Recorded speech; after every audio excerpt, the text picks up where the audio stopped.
Hello everyone and welcome to Popcorn Anatomy with your host Ursula. Ever since I uploaded my Harley and Joker abuse video, it's become the second most watched thing on this channel. It was so fun reading your comments and finding out all your opinions on the subject. One thing that really surprised me though was the argument I saw being brought up more than once about whether or not her relationship with Poison Ivy in the animated series is any better than her relationship with the Joker. So I decided to evaluate both relationships of the animated shows and let you make the decision. So to start off, you know what the word canon means, right? A collection or list of material that's accepted as genuine in a particular realm of fiction.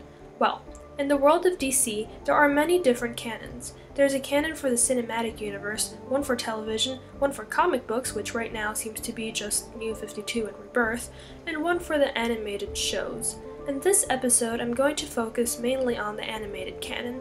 It is important to note that the comics that these shows are based on are in fact part of the animated universe and therefore belong to the animated canon and not the comic book one. So let's start with the Joker. What is his relationship with Harley Quinn regarding the different animated series? Well, it's no secret that when the character was first introduced in 1994's Batman the Animated Series, she's been his tool and nothing more.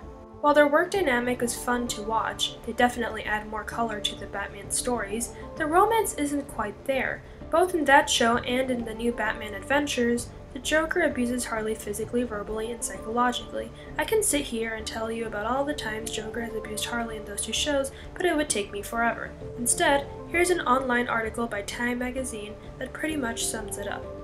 It says, "The Joker was abusive towards lovelorn Quinn, hitting her and throwing her out of buildings, all while playing sadistic mind games with her.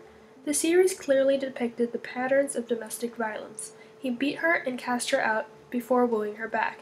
At one point, she explains, 'Don't get me wrong, my pudding's a little rough, but he loves me, really.' And those aren't even the only two shows that demonstrated this. If you look at 2004's The Batman, Joker doesn't treat her much better there either, and there are plenty of other shows like 2001's Justice League where it's established that Joker simply doesn't really care for her. If you watch some of the animated films like 2014's Batman Assault on Arkham, it's no different. He just never seems to display any sort of feeling towards Harley, and whenever he seems to soften, it's only to get her to cooperate with his plans. There are plenty of examples you can find online and on YouTube, I'm sure, but perhaps the most heartbreaking instance we see this in would be an episode of Batman the Animated Series titled Mad Love. I really recommend it. So it's because of all this that when Harley met Ivy and they became partners in crime, people started shipping it real hard. Even early depictions of them alluded to a possible relationship, but nothing was ever actually confirmed until June 12, 2015, when DC stated, "Yes, they are girlfriends without the jealousy of monogamy." Many fans were super happy to hear this, since it became common knowledge that her relationship with Mr. J just isn't healthy. And they wanted Harley to be happy and find someone nicer. Ivy is Harley's friend, first and foremost, and she actually cares about Harley. Amanda Connor, who illustrated Harley for the New 52, even tweeted, "We love the fact that they are the best friends ever, and Ivy is Harley's rock." But is Ivy and Harley really so much better than Joker and Harley? Most people seem to get that this new comic book version of them is cute, but fans of the iconic Joker and Harley dynamic have taken it upon themselves to scrutinize Harley and Ivy's relationship in the animated series and say Ivy doesn't treat Harley much better. So I slipped down the rabbit hole of the animated series canon to find out for myself. And it turns out Harley and Ivy have an interesting history together. When they first met each other in Batman the Animated Series, Poison Ivy says, "This could be the beginning of a beautiful friendship." And to an extent this is true, because they get along pretty great. Whether that series was meant to be romantic or platonic though, it's hard to deny that the two characters have excellent chemistry, as they seem to be pretty accepting towards each other. Ivy treats Harley alright. In fact, their friendship is so funny and their teamwork is so great that you'll often find yourself rooting for them and not Batsy. Batman the Animated Series and the new Batman Adventures are maybe two of the best examples of shows that showcase this, but it can also be seen in 2000's Static Shock as well. Sure, Ivy seems to get annoyed by Harley sometimes, but that's because they're an odd couple, a set of characters that hold opposite characteristics but complement each other nicely and therefore seem to get along. Harley is the naive, optimistic puppy dog who does whatever she can to entertain herself and be happy. Ivy is the serious, strict, and mature one, who feels a moral obligation to protect those around her and therefore gets annoyed when her tasks are interrupted by Harley's buffoonery. But that doesn't mean she doesn't love her best friend or accept her the way she is.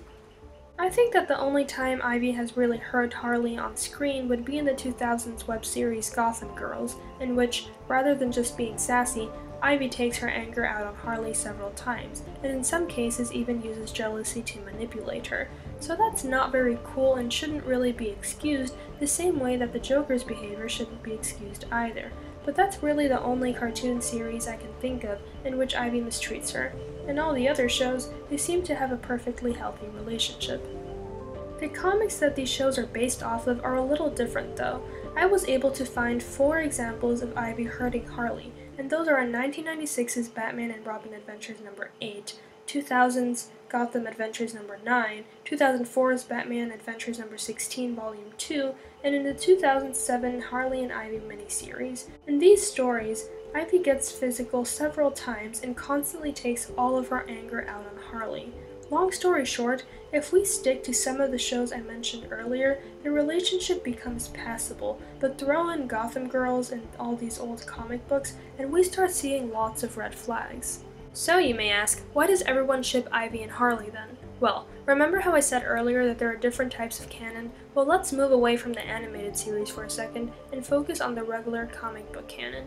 You will notice that the Harley and Ivy friendship in these universes are totally different from the Harley and Ivy in the animated series. This Ivy is sweet and compassionate, and the relationship is confirmed to be real, not just a suggestion like in the shows we mentioned earlier.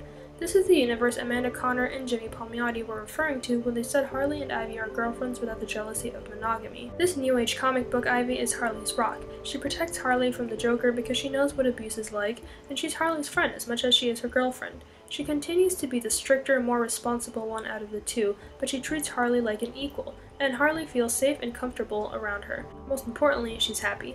So whether we're talking about Bombshells, The New 52, or Rebirth, you'll always find relationship goals here. And with the Gotham City Sirens movie in the works, and both Harley and Ivy leading the pack, this relationship might actually make it to the big screen as well.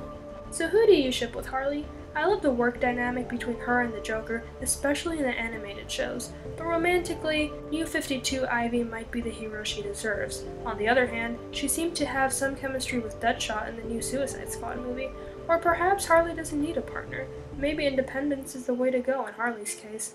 Anyway, I hope you liked this video, and if you did, make sure to hit that like and subscribe button, and be sure to tell me what you'd like to see next from me below. I will see you next time.